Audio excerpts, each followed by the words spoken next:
Welcome to Lakshmi's ఇంటి వంటలు. మీకు మా వీడియోలు నచ్చినట్లయితే please do subscribe to my channel. ఈరోజు మనం సింపుల్గా పల్లీ పచ్చడి ఎలా తయారు చేయాలో నేర్చుకుందాం. పల్లీ పచ్చడికి కావాల్సినవి: వేయించి పెట్టుకున్న పల్లీలు 1 కప్పు, పచ్చిమిరపకాయలు 10, టమాటాలు 3, నూనె 2 టేబుల్ స్పూన్లు, ఉప్పు 1/2 టేబుల్ స్పూన్.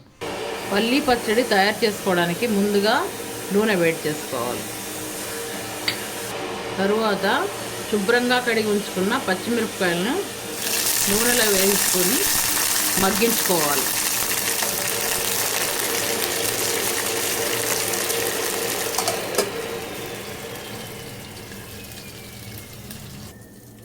నూనెలో మగ్గిన పచ్చిమిరపకాయలని ఇలా ఒక ప్లేట్లోకి తీసుకొని పక్కన పెట్టుకోవాలి.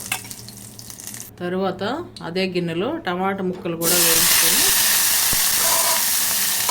ముక్కలు మెత్తబడే వరకు ఉడికించాలి.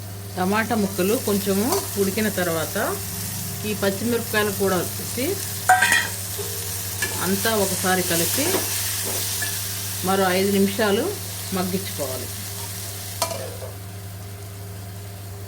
ఇలా పచ్చిమిరపకాయలు టమాటాలు బాగా ఉడికిన తర్వాత స్టవ్ ఆఫ్ చేసుకొని చల్లార్చుకోవాలి.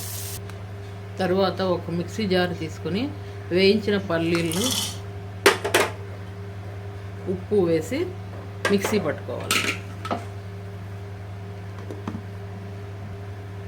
ఇలా కచ్చా పచ్చగా మిక్సీ పట్టుకోవాలి.